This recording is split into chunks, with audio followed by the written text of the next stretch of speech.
నేను యేసు ప్రభువుని నమ్ముకున్న తర్వాత పరిశుద్ధాత్మ దేవుని తెలుసుకోవాలని ఎంతో ఆశపడేవాడిని. ఎలా పొందుకోవాల టంగ్స్ దొరికినవన్నీ పట్టుకునేవాడిని, అడిగేవాడిని. కొందరు చెప్పేవాళ్ళు, కొందరు చెప్పకపోయేవాళ్ళు, కొందరు విసుక్కునేవాళ్ళు. అందుకే చూడండి, ఇంతకుముందు చదివిన వాక్యంలో మనం యెషయా గ్రంథంలో 17వ వచనం ఉంటుంది, I the God of Israel will not forsake them. మనకు ఆశ ఉంటుంది, నేను భాషలు మాట్లాడాలా, మాట్లాడడం ఎట్లానో తెలీదు. కొందరు చెప్తారు, కొందరు కోపిక ఉంటుంది, కొందరు చెప్పకపోవచ్చు, కొందరికి తెలియకపోవచ్చు. నువ్వు అడిగే వాళ్ళకు కూడా దాని గురించి తెలియకపోవచ్చు. బట్ నేను చెప్తున్నాను, by the end of this message everybody will speak in tongues. Everybody will speak in tongues. Hallelujah. అందుకే చూడండి, దేవుడు ఏం చేస్తాడంటే 18వ వచనం, యెషయా గ్రంథం 41:18 ఇంగ్లీష్లో చదవండి. I will open rivers in high places and fountains in the midst of valleys. I will make the wilderness a pool of water and the dry land springs of water. Hallelujah. Hallelujah. ఇది నీళ్లు నీళ్లు నీళ్లు అంటుంది. ఎవరి గురించి చెప్తున్నాడు? నీటిని ఎవరికి చూపిస్తున్నాడు, ఎవరికి సంబోధనగా చూపిస్తున్నాడు అంటే దేవుని పరిశుద్ధాత్మ దేవుడు. ఆమేన్. ఇక్కడ ఏమంటున్నాడు? First reverse in high places. High places అంటే ఎత్తైన ప్రదేశంలో నదులను దేవుడు ఓపెన్ చేస్తున్నాడంట. హల్లెలూయా. ఎవరి కోసము? దప్పికైన వాడు, వాడికి చాలా పేదరికం, దేవుడు లేకపోతే, పరిశుద్ధాత్మ దేవుడు లేకపోతే నేను పేదరికంలో బ్రతుకుతున్నాను అనేవాడు. ఆమేన్.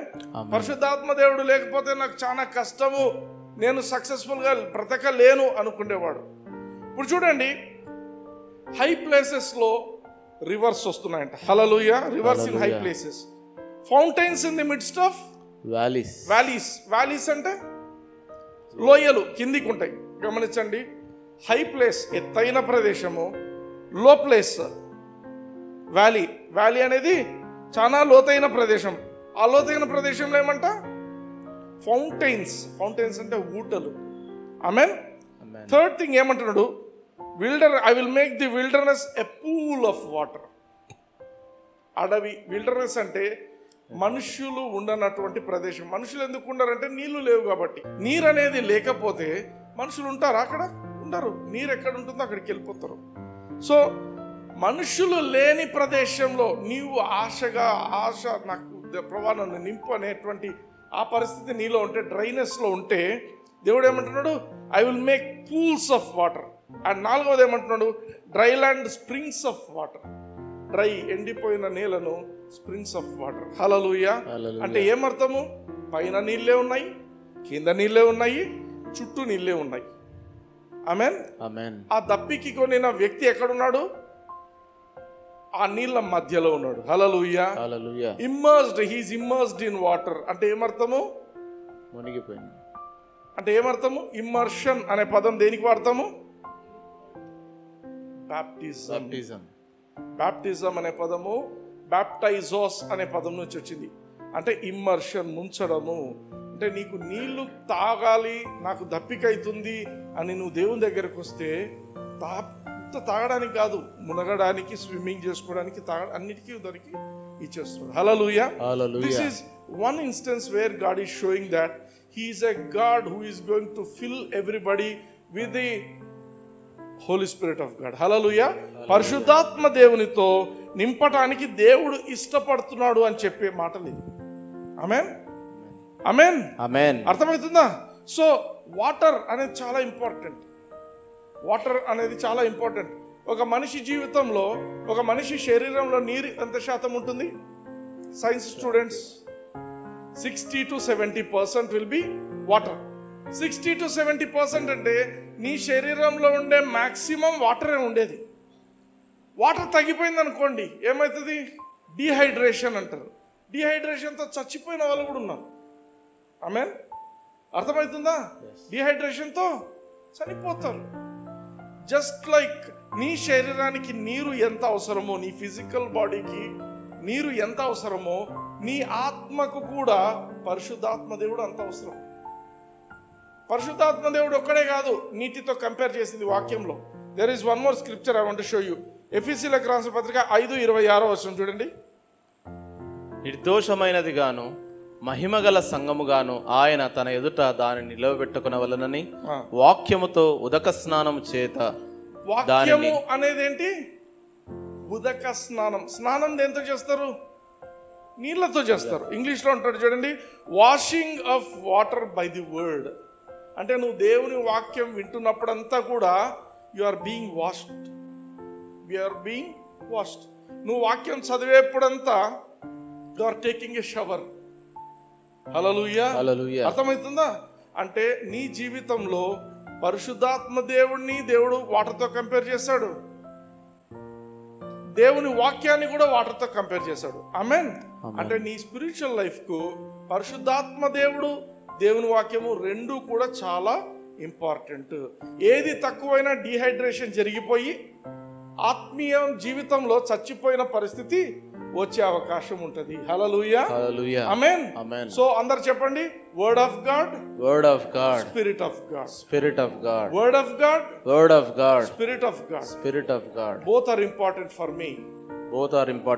హల్లెలూయా. మన జీవితానికి దేవుని వాక్యము, పరిశుద్ధాత్మ దేవుడు ఇద్దరు చాలా ముఖ్యము. ఆమేన్. Now let's see.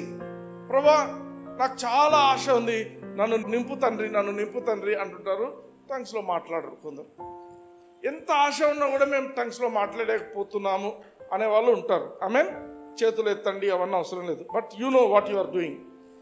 అయితే ఒక సత్యం మనం ఇక్కడ గ్రహించాలి అందరం కూడా. ఈ మాట నేను చెప్తే కొందరికి చాలా డిస్టర్బ్ అయిపోతారు ఈ మాట చెప్తే నేను. బట్ అది సత్యం. పరిశుద్ధాత్మ దేవుడు భాషల్లో మాట్లాడు. పక్కన వైపు తిరిగి చెప్పండి, పరిశుద్ధాత్మ దేవుడు భాషల్లో మాట్లాడాడు అని చెప్పండి. పరిశుద్ధాత్మ దేవుడు భాషల్లో మాట్లాడాడు. కష్టంగా ఉంది కదా. పరిశుద్ధాత్మ దేవుడు భాషల్లో మాట్లాడాడు. నేను దేవుని వాక్యంలో ఐల్ గివ్ యూ ఎగ్జాంపుల్. 1 కొరింథీ 14:14 పౌలు భక్తుడు తన గురించి రాస్తున్న మాటలు చూడండి. నేను భాషతో ప్రార్థన చేసిన ఎడల నా ఆత్మ ప్రార్థన చేయును. ఎవరు ప్రార్థన చేస్తారు? నా ఆత్మ. నేను భాషలో మాట్లాడిన ఎడల నా ఆత్మ. పరిశుద్ధాత్మ దేవుడు ప్రార్థన చేస్తాడన్నారా? పరిశుద్ధాత్మ దేవుడు భాషలో మాట్లాడతాడన్నారా? లేదు. నువ్వు భాషలో మాట్లాడుతున్నావంటే నీ ఆత్మనే ప్రార్థిస్తున్నది. అర్థమవుతుందా? పరిశుద్ధాత్మ దేవుడు కాదు. అందుకే యాంప్లిఫైడ్ బైబిల్లో కింద ఉంది చూడండి, 3rd, if I pray in an unknown tongue my spirit by the Holi Spirit within me prays. పరిశుద్ధాత్మ దేవుని వలన నా ఆత్మ ప్రార్థన చేస్తుంది. అల్టిమేట్గా ఎవరు ప్రార్థన చేస్తున్నారు? మన ఆత్మ. నా ఆత్మ ప్రార్థన చేస్తుంది అని చెప్తున్నాడు ఆయన. ఆమేన్. పౌలు చెప్తున్న మాటలు నా మాటలు కాదు. పౌలును దేవుడు స్టాండర్డ్గా పెట్టిండు కొన్ని విషయాలకు బైబిల్లో. ఆయన చెప్తున్న మాట ఏంటి? నేను భాషలో ప్రార్థన చేయనప్పుడు, మరోసారి చదవండి తెలుగులో. నేను భాషతో ప్రార్థన చేసిన ఎడల నా ఆత్మ ప్రార్థన చేయును, కానీ నా మనస్సు ఫలవంతముగా ఉండదు. నీ మనస్సు ఫలవంతంగా ఉండదు. నీ మనస్సుకి ఏం అర్థం కాదు. నువ్వు భాషలో ప్రార్థన చేస్తే నీకేం అర్థం కాదు. కొందరు అంటే ఏం అర్థం కావటం లేదు, అందుకే నేను భాషలో మానేస్తాను. నీకు అర్థం కాదని దేవుడే చెప్తున్నాడు. నీకు అర్థం కాని దాన్ని అర్థం చేసుకోవాలని ఎందుకు పోతున్నావు? ఆమేన్.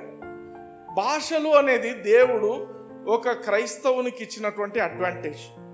క్రైస్తవుడు తన అండర్స్టాండింగ్తో ప్రార్థన చేయకుండా దేవుని ఇష్ట ప్రకారం ప్రార్థన చేయడానికి ఇదొక సాధనంగా దేవుడు ఇచ్చిండు. నీకు ఒకవేళ నీ అండర్స్టాండింగ్ ప్రకారంగా నువ్వు ప్రార్థన చేసావు అనుకుందాం, నీ మనసుకు తగినట్టుగా ప్రార్థన చేసినావు అనుకుందాం, ఏం చేస్తావు? నీ ఇష్టం వచ్చిన ప్రార్థన చేస్తావు.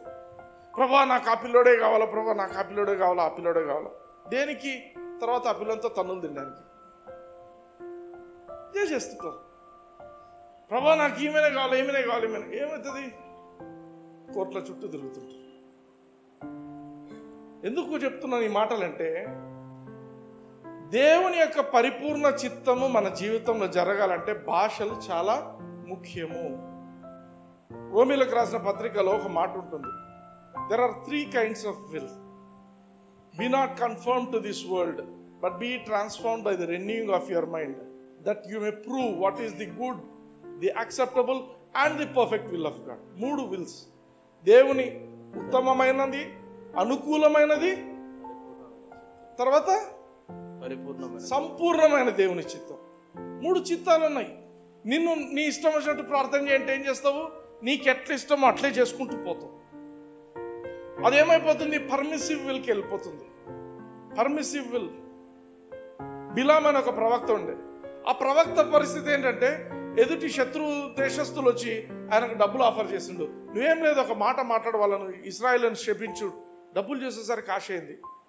నేను పోయి దేవుని ప్రార్థన చేసి వస్తా. దాన్ని ప్రార్థన చేయాల్సిన అవసరం లే, కానీ ఆయనకు ఆశ ఉంది, డబ్బులు కావాలా. పోయి ఏం చేసిండు? ప్రార్థన చేసిండు.